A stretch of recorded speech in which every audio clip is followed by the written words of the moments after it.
What's up guys, Houndish here, and today we're back with the Destiny 2 news, and in this video Bungie gives some updates on bugs and issues in the game, plus they confirm that we'll be seeing a mid-season balance patch, probably sometime in April, where they'll be adjusting a handful of weapons, so we'll talk about that, as well as future rewards and a still bugged exotic weapon. Then we get a few words from Joe Blackburn about Bungie's story plans for this year, a recap on some power changes in Year 6, plus we'll talk about an upcoming hidden weapon this season, set to drop in the season event, and we've got a couple of other things to discuss in the video. So, as always guys, I hope you enjoy this one, but otherwise let's get into it.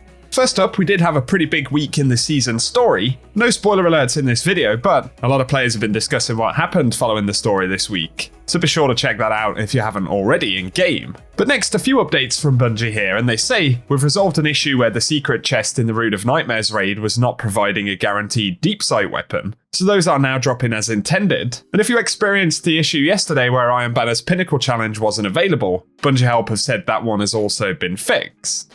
Up next though, Bungie have confirmed that we are going to be seeing a mid-season weapon balance patch as part of Season of Defiance. So the Destiny 2 team on Twitter said, "Happy Friday, we're seeing some conversation about weapon changes, and we've got a balance pass coming for primary weapons in PvE in the mid-season patch." And they add that doesn't include nerfing SMGs, which is something we're seeing a lot of talk about. And they also say we'll have more info in the end of month TWAB. On top of that, they add, to clarify some of the comments, we are not nerfing SMGs in PvE to bring them in parity with other weapons, but instead, we're planning to buff other weapons. They also say they'll be addressing Ikelos and Taraba separately with PvP-focused changes. So a few things to get our heads around right there. Initially, there is no plan to nerf SMGs, although of course that could be different as far as PvP goes with the new SMG from Trials, but that's a separate conversation. The positive, however, is that it looks like a bunch of primary weapons will be getting buffs in this update, and with it being mid-season, potentially sometime in mid-April, is when we'll get that patch, but as Bungie said, they'll be outlining those details in the end of month TWAB, which presumably will be the TWAB that we get on the 30th of March. So it will be interesting to see what they do in that mid-season update. Give us your thoughts below.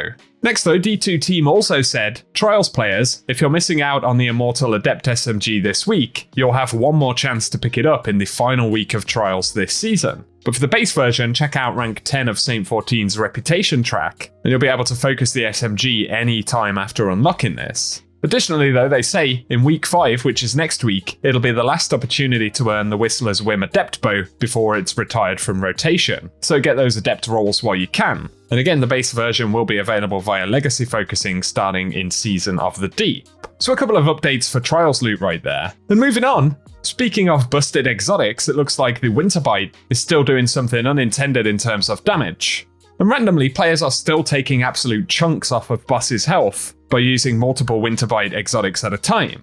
It looks like something is wrong with the way that damage is calculated with this weapon, but the frequency at which it actually bugs out is pretty hit and miss. Me and a couple of friends tried it the other day and it appeared to be completely normal, but occasionally it will still bug out and do a lot of damage to bosses very quickly. We haven't had any extra updates about that from Bungie just yet, so we'll have to wait and see, but if you want to take advantage of a potentially broken Winterbite, if it feels like breaking at the time, then of course bear in mind that Bungie could make adjustments to the weapon once again in the near future. The next thing we're going to speak about though, and recently Joe Blackburn appeared on a podcast with SkillUp, discussing both Destiny development but also player reception for Lightfall. And there were a couple of interesting things that he said. So initially, in terms of new light and the experience right there for newer players, they are looking at improving the ways that players can catch up on story and making it easier for players to understand what's happening in the universe at the time.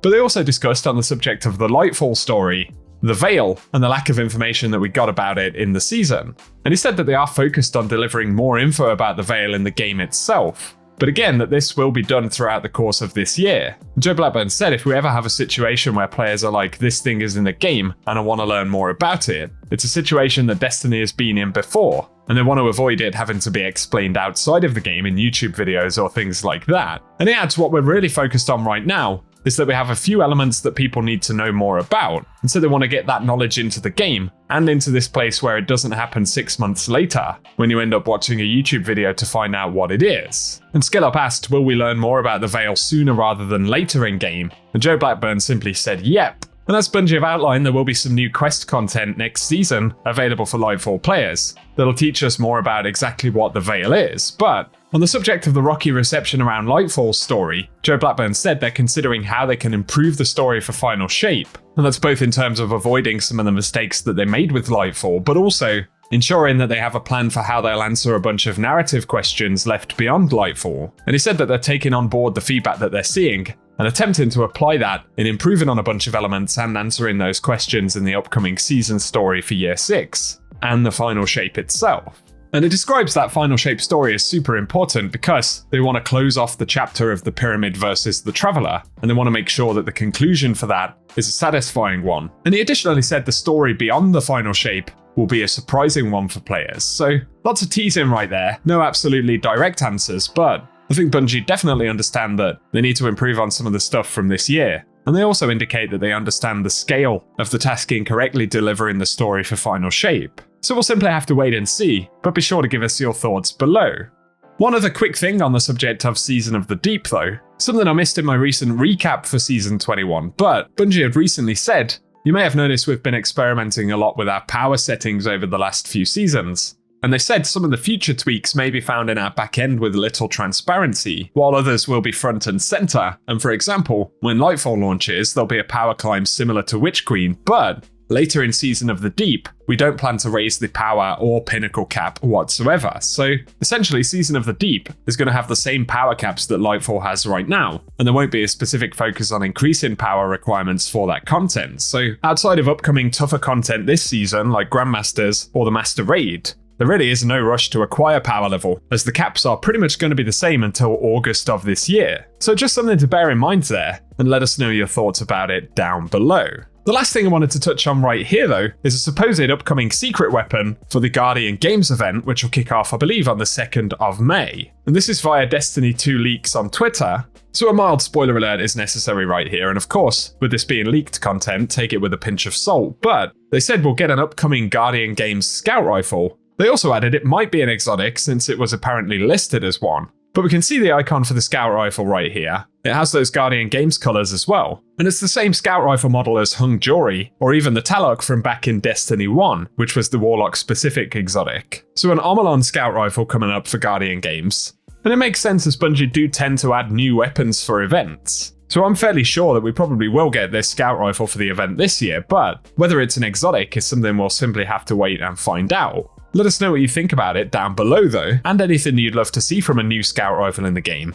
Hopefully it'll be a pretty spicy one. It does however look like the title will continue to drop for the event this year though, and Bungie have updated the perks for it too, so right here in the first trait slot we can see Perpetual Motion, Threat Detector, Dynamic Sway Reduction, and Pugilist are in those trait slots, as is Offhand Strike, Shot Swap, and Envious Assassin. Then in the second slot it now has Swashbuckler, Focused Fury, Gutshot Straight, Surrounded, Vorpal Weapon, Rangefinder, and Repulsor Brace as listed bonuses. So a couple of small updates right there. Missed opportunity to add destabilizing rounds to this one if you ask me, but give us your thoughts on that weapon down below, and I'll be sure to keep you posted with more info about Guardian Games as we get closer to it. For today though guys, that is everything that we have to speak about in the video today. So if you've enjoyed this one, feel free to drop a rating down below and give us your thoughts on any of the subjects we've touched on. But also be sure to get subscribed to the channel so I can keep you posted with more Destiny content. But otherwise for now, thank you for tuning in, and I hope you guys have an awesome day.